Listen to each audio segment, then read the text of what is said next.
नमस्कार। नौकरी तैयारी के न्यूज बुलेटिन में एक बार फिर आपका स्वागत है। तो आइए जानते हैं कुछ महत्वपूर्ण खबरें। भारतीय सेना ने अपने आधुनिकीकरण और पेशेवर विकास के लिए एक बड़ा कदम उठाते हुए एकलव्य नाम का ऑनलाइन लर्निंग प्लेटफॉर्म लॉन्च किया है। यह पहल सेना प्रमुख जनरल उपेंद्र द्विवेदी द्वारा शुरू की गई है और सेना के डिकेड ऑफ ट्रांसफॉर्मेशन और 2024 की theme year of technology absorption के तहत आती है। एकलव्य प्लेटफॉर्म का उद्देश्य है पेशेवर सैन्य शिक्षा को बढ़ावा देना, शारीरिक कोर्स का बोझ कम करना और डोमेन स्पेशलाइजेशन को प्रोत्साहित करना। यह प्लेटफॉर्म आर्मी डेटा नेटवर्क पर होस्ट किया गया है और इसमें नॉलेज हाईवे जैसी सुविधाएं हैं, जहां अधिकारी जर्नल्स, रिसर्च पेपर और आर्टिकल्स को एक्सेस कर सकते हैं। यह प्लेटफॉर्म पूरे करियर में अधिकारियों के लिए सुलभ है और यह आधुनिक युद्ध से जुड़े विषयों और उभरते हुए कंसेप्ट पर केंद्रित है।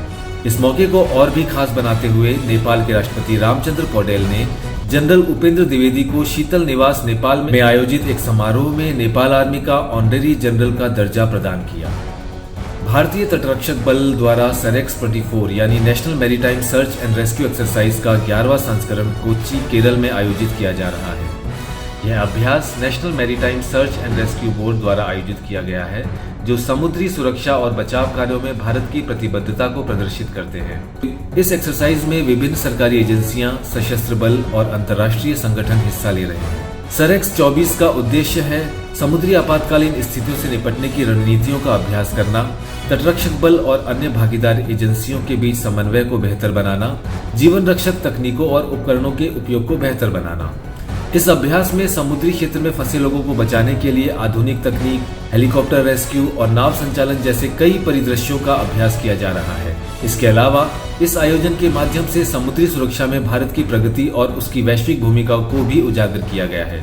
अटल इनोवेशन मिशन 2.0 कैबिनेट ने अटल इनोवेशन मिशन 2.0 को मंजूरी दी है, जिसका बजट 2750 करोड़ रुपए है और इसे मार्च 2028 तक चलाया जाएगा। इस मिशन का उद्देश्य है भारत के इनोवेशन इकोसिस्टम को बढ़ावा देना, स्टार्टअप्स की सफलता दर को सुधारना और रोजगार सृजन के साथ साथ सेवाओं को बेहतर बनाना। पिछले संस्करण एम 1.0 ने अटल टिंकरिंग लैब्स और अटल इंक्यूबेशन सेंटर्स जैसी पहलों से इनोवेशन की नींव रखी थी। वहीं एम 2.0 इन्हीं सफलताओं पर आगे बढ़ेगा और मौजूदा अंतराल को दूर करेगा।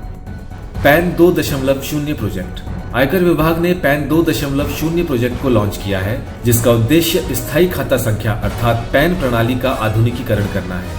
इस परियोजना की लागत 1435 करोड़ रुपए है और यह डिजिटल इंफ्रास्ट्रक्चर को मजबूत करेगी। इसकी प्रमुख विशेषताएं हैं QR कोड फीचर। नया पैन कार्ड QR कोड के साथ आएगा, जो सुरक्षा को बढ़ाएगा। पेपरलेस और ऑनलाइन सिस्टम। अब पूरी प्रणाली पेपरलेस और ऑनलाइन होगी। Unified portal. एक नया पोर्टल पुराने सिस्टम की जगह लेगा, जिससे सेवाओं की गुणवत्ता और उपयोगकर्ता अनुभव में सुधार आएगा। इस परिवर्तन के निम्न लाभ होंगे। मौजूदा पैन धारकों को यह अपग्रेड मुफ्त मिलेगा और डेटा सुरक्षा और प्रोसेसिंग की गति में भी सुधार होगा। कोप 29 जलवायु वित्त समझौता। बाकू, अजरबैजान में आयोजित कोप 29 सम्मेलन ने जलवायु वित्त पोषण पर न्यू कलेक्टिव क्वांटिफाइड गोल को अपनाया है। इस नए लक्ष्य के तहत विकासशील देशों के लिए $300 बिलियन प्रति वर्ष का वित्त पोषण 2035 तक सुनिश्चित किया जाएगा। यह पिछले लक्ष्य $100 बिलियन से 3 गुना अधिक है, लेकिन अभी भी विकासशील देशों द्वारा मांगे गए 1.3 ट्रिलियन से काफी कम है। इस सम्मेलन का मुख्य उद्देश्य है जलवायु परिवर्तन से निपटने के लिए नीतियों और वित्तीय उपायों पर वैश्विक सहमति बनाना। हालांकि इस नए समझौते में कंसलेशन लोन और ग्रांट्स को लेकर अभी भी स्पष्टता की कमी है। अगला कोप 30 सम्मेलन नवंबर 2025 में ब्राजील के बेलेम शहर में आयोजित किया जाएगा। कोप अर्थात कॉन्फ्रेंस ऑफ पार्टीज 1992 में United Nations framework convention on climate change के तहत स्थापित हुआ था। यह हर साल वैश्विक जलवायु कार्रवाई पर चर्चा और निर्णय लेने के लिए एक मंच है। संविधान दिवस। 26 नवंबर का दिन हर भारतीय के लिए खास है, क्योंकि यह संविधान दिवस के रूप में मनाया जाता है। 1949 में इसी दिन भारत के संविधान को अपनाया गया था, जो देश के लोकतांत्रिक और सामाजिक मूल्यों का प्रतीक है।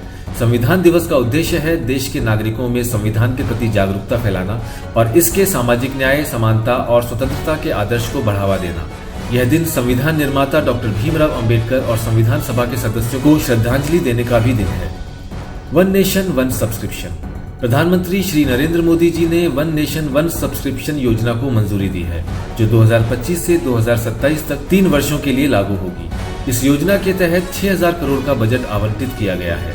योजना का उद्देश्य है देश भर में शैक्षणिक शोध, लेख और जर्नल्स तक समान पहुंच प्रदान करना और सभी केंद्रीय और राज्य शासित उच्च शैक्षणिक संस्थानों और केंद्र सरकार के अनुसंधान और विकास संस्थानों को लाभ पहुंचाना। इस योजना को इन्फ्लिमनेट यानी इंफॉर्मेशन एंड लाइब्रेरी नेटवर्क के माध्यम से समन्वित किया जाएगा। यह पहल शोधकर्ताओं और छात्रों के लिए ज्ञान की समृद्धि सुनिश्चित करती है और शिक्षा में समानता को बढ़ावा देती है। विश्व स्वास्थ्य संगठन अर्थात WHO ने एमपॉक्स को अंतर्राष्ट्रीय स्वास्थ्य आपातकाल घोषित किया है। यह बीमारी करीबी संपर्क से फैलती है और इसके लक्षण फ्लू जैसे होते हैं। साथ ही त्वचा पर घाव भी दिखाई देते हैं।